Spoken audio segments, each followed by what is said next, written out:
how to get the best quality scans when scanning newsprint, scanning magazines, or documents.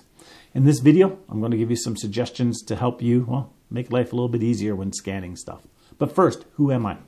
My name is Mike Patterson, and I have been a full-time professional photographer in Western Canada for over 41 years. In addition to doing assignments, selling my nature and wildlife prints, I also own and operate a photo lab.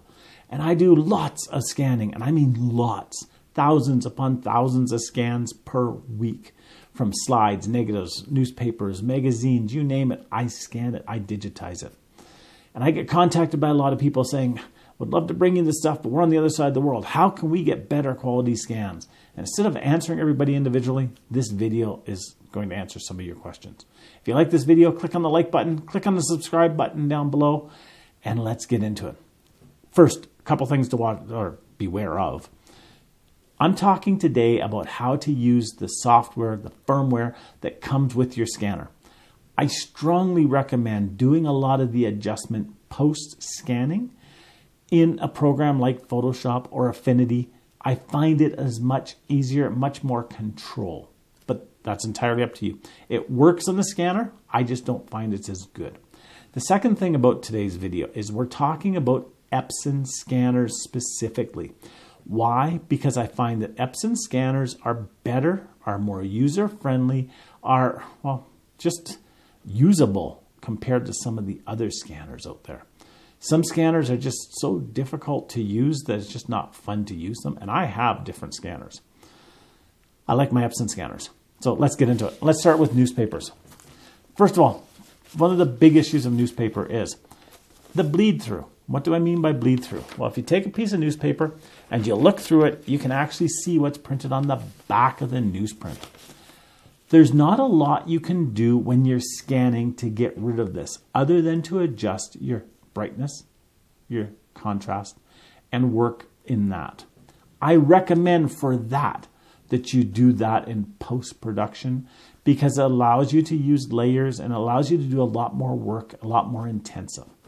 But the second thing for bleed through that I get is that people will bring me newspapers that are stapled together, or they'll bring me books that are printed on newsprint.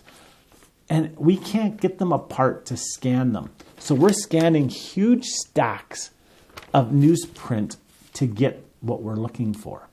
And the problem we're getting there is it's shining the light up through the newsprint, it's going through multiple layers, and we're seeing all of that in the scan. So if you're scanning multiple layers that you can't separate, that you can't lay flat on your scanner, get a white sheet, put it between the pages, scan that, and that will help to get less bleed through. The second thing that I'm asked about, and this applies to just about anything that you're scanning that has been printed on a press, and that's called the screening look. So what's the screening look? The best way to describe it is it looks like it's been made with colored salt and pepper. So there's different dots on the pictures when you zoom in really close, or if you use a magnifying glass or a loupe to look at it. And this is the way that presses work, is that they lay down dots. And when they lay down the dots, that makes what you see appear. The problem with it is that those dots, when you enlarge them, become bigger. Now, if you're scanning a 5x7 article, a 5x7 picture from newsprint, and you're printing it as a 5x7, those dots don't change. They will look the same before and after you scan them. But if you're taking that 5x7 and you want to blow it up to, let's say, a 16x20, those dots explode. They become huge. So we have to try to get rid of them. There's different ways to do it, but the simplest way is, on the Epson scanner at least, you have what's called descreening. And you can go in and you can select the different types of screening: newsprint, magazine, or art. And you can select that and it will help to get rid of that dot look to it. The problem with it is that it doesn't magically get rid of them. What it does is it softens the picture, the graphics, and it blurs them, and it makes everything look softer. So I strongly recommend, if you are using the descreening, that you also take it into a editing program and that you do the some sharpening in there to bring back the sharpness to it. Once it blurs it and you sharpen it, you don't get the descreening look as bad. Unfortunately, it's a little bit out of focus. So that's covering off newspaper. What about the coloration of the newspaper, the yellowness? That can be corrected in your scanning software, but again, I find if it's really bad, it's better to do it in post-production. What about tears and rips and missing pieces? Again, do it in Photoshop, do it in Infinity afterwards. What about magazines? Good thing with mini magazines is they don't fade near as bad as newsprint. Newsprint just yellows. It's like it's a sponge and it absorbs yellow out of the air, whereas magazines don't tend to yellow as bad. One thing with magazines I find though is that they have more of the screening look to them. I don't know why it is, but it just tends to look more screen than the newsprint. The newsprint I think bleeds it out better. So that's a few things. What about documents? Documents fall between both. Many documents I get brought in have yellowed. Maybe not as bad as newsprint, but they still have yellowed. Some of them haven't yellowed, but you can see the screening on them, depending on how they were printed. So you have to be careful in there. Like I say, if you're printing same size to same size, it's usually not a problem. If you're enlarging it, that's usually when we see it. So let's get into doing some actual scanning and showing you what you can do. All right, so this is a newspaper article that I just scanned really quick. This is the preview of it. It's on an Epson scanner. Like I said before, I use Epson. I've gone in and I've reset it. I've taken everything out, any adjustments that I had on here out. And I'll show you some of the stuff that you can do to it. Now, the very first one is you can go in here to the auto exposure, and if the auto exposure is not on all the time, you can click it and see what it does. And sometimes it works, sometimes it doesn't. In my opinion, using it here, it's gotten more of the color, it's gotten more of the contrast, but it really didn't get rid of any of the yellowing of the image itself or of the paper. So to me, I wouldn't use that. What you can do is you can use the color restoration button. Now, this is one of these things that works sometimes, and other times it works horribly. And in this case, it actually got us pretty close, but almost on my screen, it looks too blue. The newspaper should not be a pure white, but it is definitely usable from this point, and this will definitely work.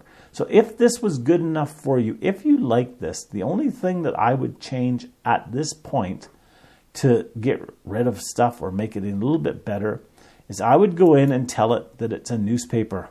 And I will tell it to descreen using the screening rule of a newspaper, which it knows that it's a newspaper here. And it will get rid of some of the dots and some of the lines that make up the picture. From there, I always tell people you want to keep your resolution around 30 megabytes. So right here, 720 seems to work pretty close.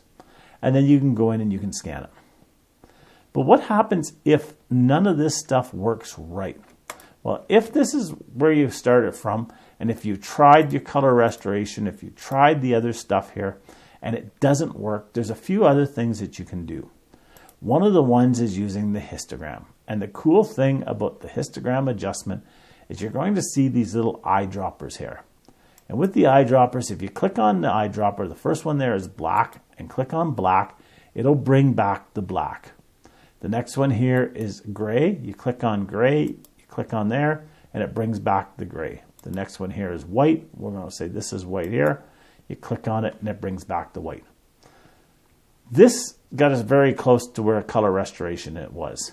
Sometimes it's better, sometimes it's worse. The nice thing is that right from here, you can go in and you can change stuff yourself to improve it and to make it just look a little bit better from this screen here. And you can go in and make it look exactly what you want it to look like. You can go in and adjust individual colors so you can look at it looks more cyan. You can make it look more red. You can change the green to magenta, back to green. You can move all the colors around so that it's looking like you think it should look.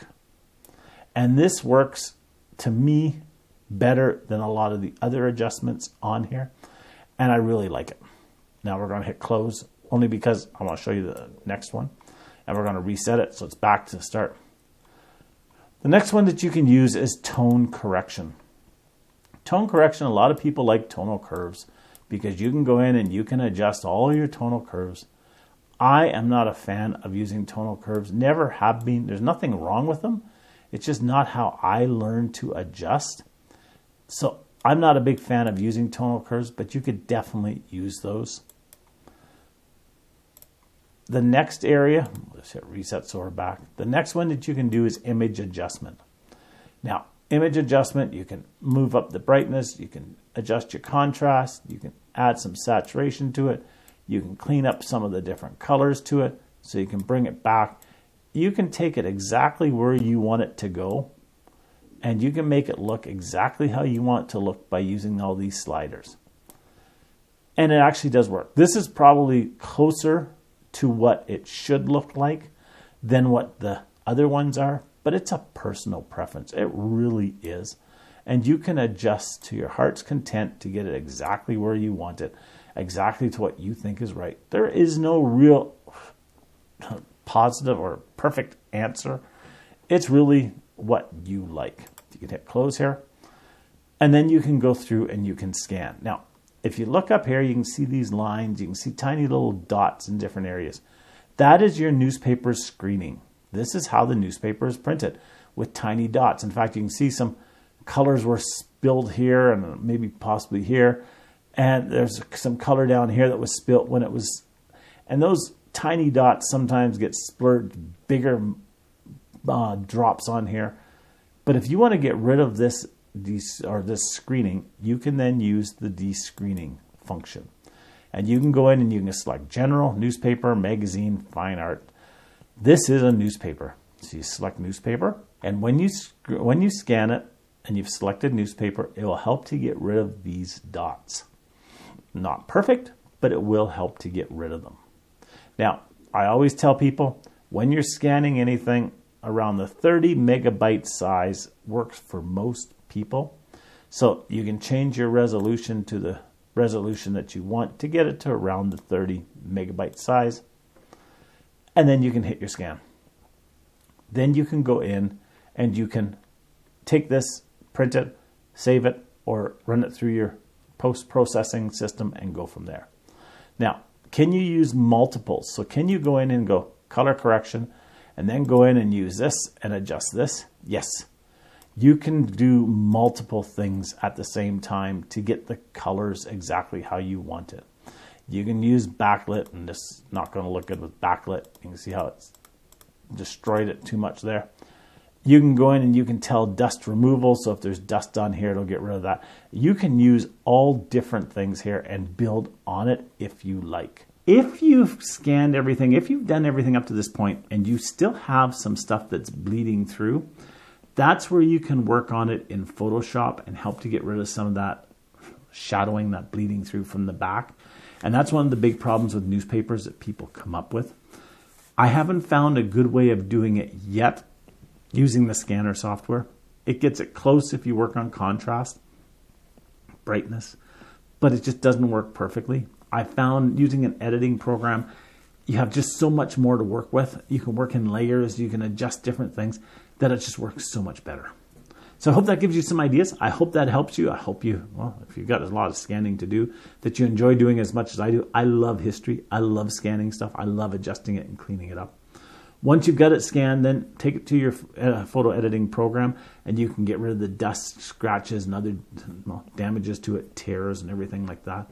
And you can get some perfect scans and, well, if you want to, some perfect prints from your scans. So until next time, have a great day. We'll talk to you soon. Bye-bye now.